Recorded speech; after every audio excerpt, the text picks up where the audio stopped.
Everybody asking how we doing, say we good. Don't need no one to tell me how to live just like they would. It ain't their business, but they in it, I don't know why. Revolved around my life after I found another.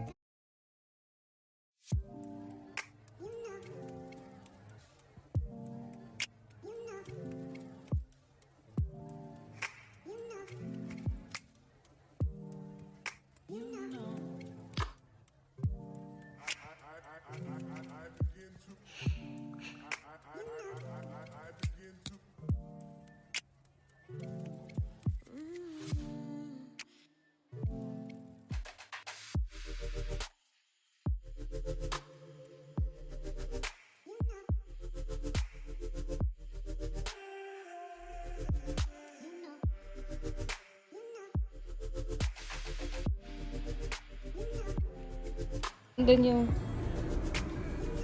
May premi siya yun. tama. Let's go, makain na po tayo.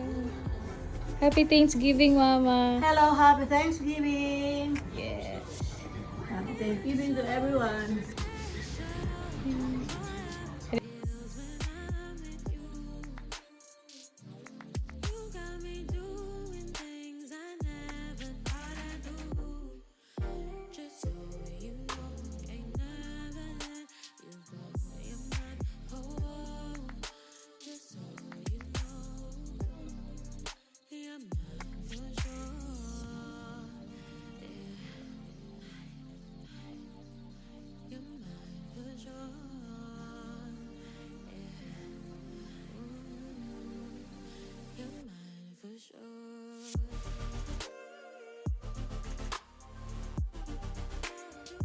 Guys, welcome back to our vlog. Happy Thanksgiving, America. Thank you for everything.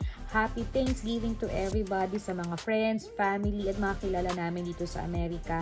Happy Thanksgiving po and God bless po talaga. Ayan. Very simple lang yung aming Thanksgiving because last year nasa LA kami. Kasama namin yung family ni Sweetie. But now, kasama naman namin dito si Mama. This is the second time na nag-Thanksgiving siya. A very simple lunch lang naman ng Filipino food yung hinanda namin. Wala kami masyadong bisita. In-invite ko si Ma'am Rose kaya lang may sakit siya. Kaya get well soon, BFF. Kailangan mo magpahinga kasi dahil nga nag-change weather ay talagang napakalamig at napakahirap magkalagnat, magkasipon. So you have to take care of yourself. And wala naman kami masyadong ginawa ngayong Thanksgiving. Maaga kaming nagising, naglaba, nag-general cleaning ng bahay. Kasi nga it's already long weekends. This is a Thursday today and tomorrow it's Friday because it's Black Friday dito sa Amerika. At ang daming sale sa mga mall, outlet mall, groceryhan. And for sure, i-vlog at i-update ko kayo dyan. So para may mga idea yung mga customers ko for 2025 sa aming pasabay business at sa mini shop namin sa Pilipinas. Ayan. So, gusto kong mag-budget, mag-ipon para lahat ng mga request ng mga customers ko sa Pilipinas dahil nagbalik na po ang Dense Pink Closet sa Pilipinas, yung mini shop natin sa loob ng bahay. Marami nagtanong bakit hindi pa ako kumuha ng shop sa bayan. Actually, nag-search na kami, nag-canvas na kami. At may mga decorations na kaming gustong gawin at kung sino magbabantay. But for this time, medyo kailangan muna namin pag-isipan ng lahat. Hindi naman lahat kailangan sumugod dahil we're so very happy and thankful pa naman sa mga pasabay orders namin. Dumadami pa rin tayo at nai-survive pa rin po natin. Because this year, 13 bucks pa rin tayo. So, we're so blessed pa rin sa business pasabay natin. Marami pa rin ang nagawa sa atin. And, nag-start na kami ng mga mini business namin ni Mami. Lahat ng mga ibang ukay, hindi namin kailangan, na halos bago pa rin, ay pinagbenta namin sa tamang presyo. Kaya sugod na kayo sa amin. Dahil nga medyo malaki-laki yung terrace namin, so nilagyan na lang namin yun ng decorations and content para sa ganun mas makahikaya tayo ng ating mga masang-masang paninda pipilitin ko pa rin until next year na medyo kaya ng bulsa ninyo yung mga panininda ko na maganda naman at hindi naman talagang gada, medyo, alam mo yon, nasa uso pa rin.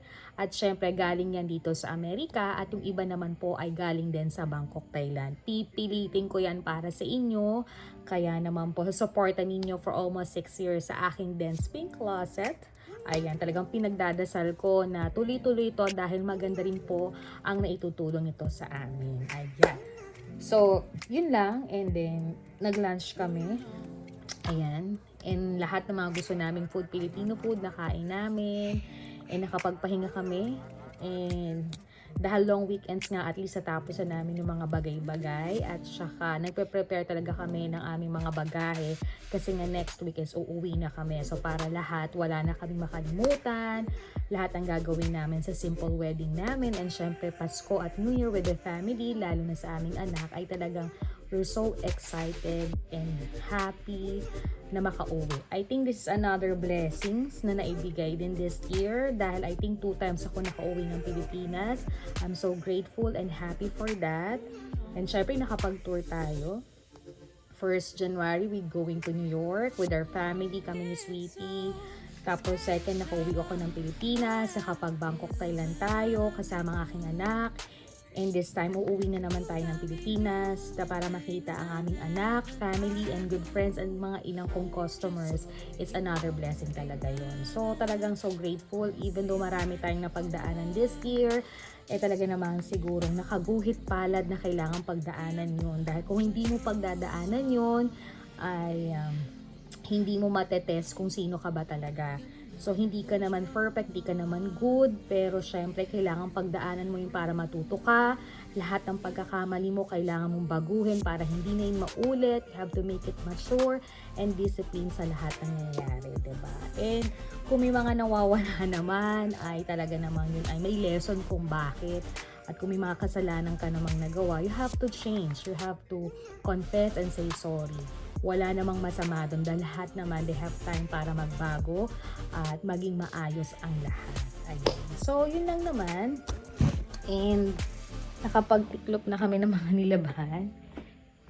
And I'm so excited din ipakita sa inyo later yung wedding anniversary ng asawa ko kasi nga last week wedding anniversary kami and may special gift siya sa akin and for sure ipapakita ko sa inyo dahil sabi nga this is a very useful ko rin sa pagbablog ko. So more saving good ano daw talaga sa aking vlog. Ayan. So yan lang naman po ang ating nangyari for Thanksgiving. Alam ko yung iba is kasama ang mga pamilya ngayon. They have dinner and alam mo yun, banding talaga sila. So, kami naman ay we're so very happy kasi magkakasama kami. Importante tayo ay malusog, masaya, kontento sa meron tayo, and we always center of the Lord and pray sa lahat ng mga nangyayari sa ating buhay.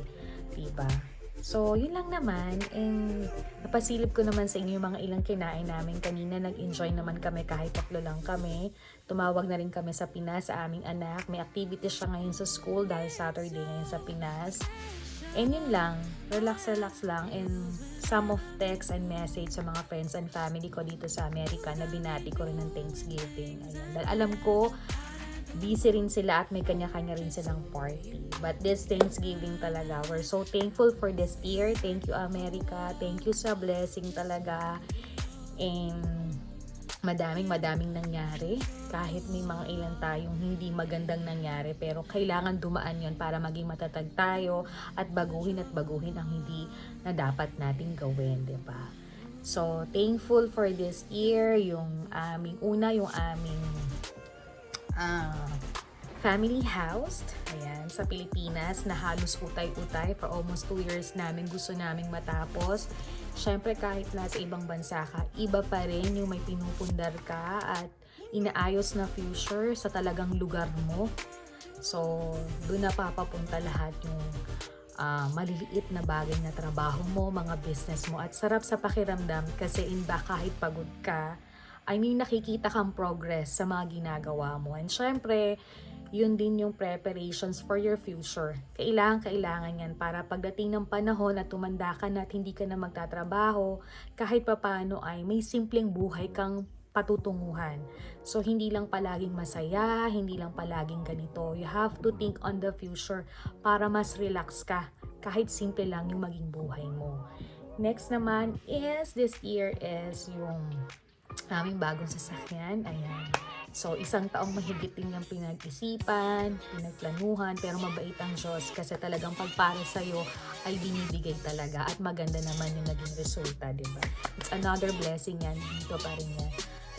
Sa Amerika, syempre, too much work hard talaga ay may mga blessings na binibigay. Sabi nga kapag ikay nagtatrabaho, maayos naman yung focus mo, eh for sure in the back, may kaginhawahan ka rin marireceive dyan. Kaya nga kapit ka lang, more patient, more prayers, more discipline, and alam mo yon, if you have good partner talaga and good communications, I think you have a lot of things na patutunguhan na magandang blessings talaga. Huwag lang din talaga magmadali kasi kung hindi para sa'yo, hindi para sa'yo. You never compare your life to anybody. Maging kontento ka at maging happy ka sa meron ka. At kung ikaw ay nangangarap at ito'y pinagtatrabahuhan mo, ay ito'y pinapangarap mo, at kung ito ibigay sa'yo sa tamang panahon, ay ito talaga ay para sa'yo. Pero kung marunong ka pa rin maghintay, for sure hindi natutulog ang Diyos. Gada trabaho at pagdadasal mo, for sure ibibigay ito para sa'yo.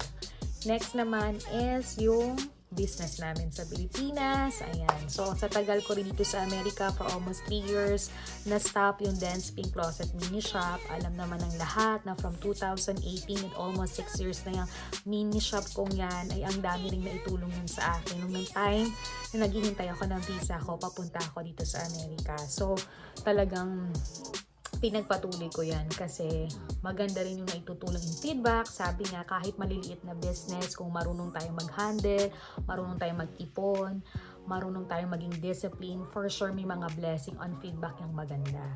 Dahil nga po tayong nag-business ito sa Amerika, may mga business pa rin tayo sa mall na piniprepare natin next year. Tuloy-tuloy pa rin yan para may mga extra income pa rin tayo. At syempre yung ating pasabay na business ay tuloy-tuloy pa rin yan. So, magbibigay tayo ng magandang hands-on item sa Pilipinas na ni-wish din ng mga customers ko dyan.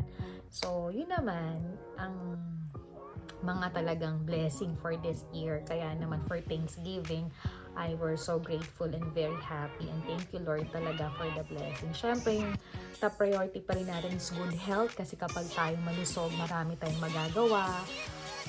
You have to most discipline for yourself kasi yung sarili mo talaga ay kailangang pag-ingatan at mahalin. Pero sometimes, nawawala yung disiplina natin sa ibang bagay at minsan nakakalimutan natin ipahinga yung sarili natin. Pero kailangan madisiplina natin yung sarili natin, na bigyan natin ng time ng pahinga at huwag pagodin ang ating sarili para we have long life, masaya tayo, pasaya pa rin natin ating pamilya para sa ganon ay maganda pa rin yung mga resulta ng blessings na magagawa natin. Kasi kapag may sakit tayo, is a very sad thing talaga, diba? So, yun lang naman ang masashare ko for 2024 Thanksgiving. Wala naman akong bang hinihiling. Our simple life, kontentong-kontento ako. And sa aking mga friends, I'm so very grateful and happy. May mga sadness mang nangyari, pero accepted ko na yun. Nagkamali na ako. Kinonfess ko na yun. Hindi ko na ng sorry. And right now, I'm so happy and grateful and so peace of mind na sa lahat. So, wala na akong mawi-wish. And kung ano man yung mga meron akong friends, tama nga si Edison, maging kontento ka na kasi yun talaga ang mga true friends mong nakakaunawa at nakakilala sa'yo. Kung may mga nadadagdag man, syempre you have to more discipline, pag-aralang mabuti, and kung may mga past na hindi magaganda, hindi na dapat ulitin kasi hindi talaga yung makakaganda. Yun lang, and sa business naman, I'm so grateful and happy kasi mag-start na ulit yung mini business ko sa Pinas na hindi man siya mag-start sa labas ng bahay namin or sa bayan ng Lucena, ay mas sinais ko rin sa bahay ko dahil malaki naman yung terrace namin at saka may space. Kaysa magbayad muna ako ay konting ipon muna at pag-aralan uli yung business bago tayo mag-out. Hindi naman natin kailangang magmadali or compare yung sarili natin sa mga malaking business. Kung alam naman natin kumikita at masaya tayo, why not, diba? So, yun lang naman. At yung business naming bago, syempre, yung aming spray, ayan. So, i-release ko ngayong December. So, sa lahat ng mga friends and family ko nag-order, maraming salamat. At syempre, nandun pa rin yung hand wash natin. Ayan. So, yun lang naman yung typical blessing. And syempre, yung top blessing namin is our wedding. Syempre, kahit simple lang yung wedding namin, na maidaos, mabless kami sa simbahan, with our family and friends and relatives, ay sobrang saya at happy kami. So, yun lang talaga yung very grateful namin ngayong Thanksgiving. So, guys, open na natin yung gift ng asawa ko para malaman natin kung ano ito. Let's go.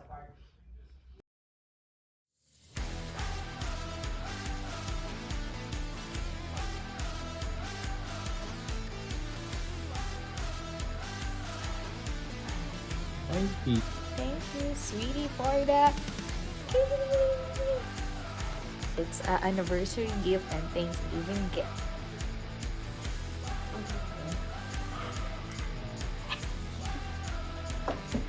Ito lang tanggalin ako. Thank you so much.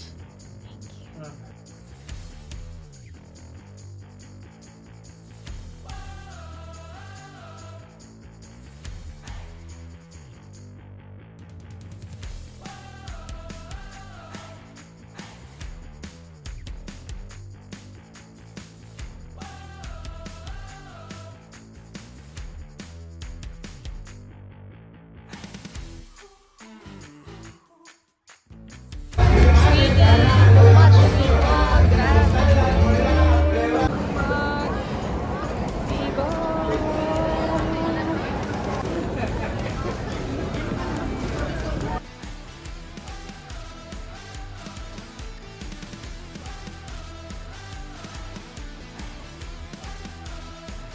And sweetie, we're here in Converse.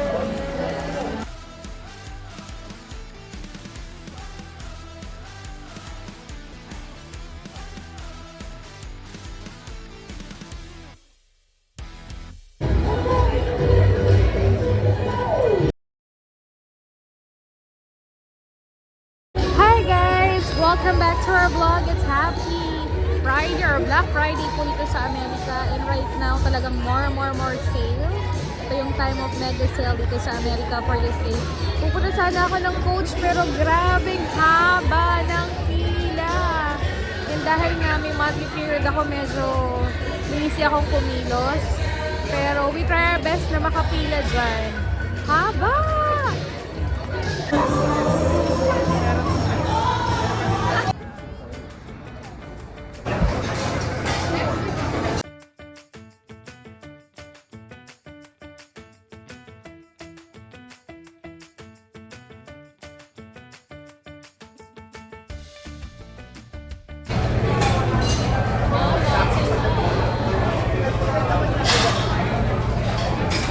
Welcome back to our vlog. Hindi na ako nakapag-update. Nandito kami sa isang shabu-shabu dito sa Tesla. Almost the 9 dinner namin. Sobrang lamig. Grabe yung pinagagalan ko sa Desmineria ko. Sakit ng ulo ko. Siguro doble-doble ang lamig. And yun lang yung nangyari sa amin sa Outlet Mall. Nag-focus talaga kami sa mga sinabi namin. Yung isa lang yung hindi ko nagawa, bumili ng favorite bag ko sa Coach. So maybe next time na lang pagbalik ko galing Pilipinas. So guys, samahan nyo kami sa pag-uwi. I don't know if we have separate vlogs sa mga sinapin namin. And magpapahinga na rin ako pagdating. So guys, thank you for watching our vlog. Yung po yung mga nangyari sa amin sa Thanksgiving and this Black Friday. So guys, don't forget to like, to share, to comment, and subscribe our channel. See you again in more chika. Sobrang busy lang dahil malapit na kami umuwi. Good night and enjoy the Black Friday dito sa Amerika. Bye guys!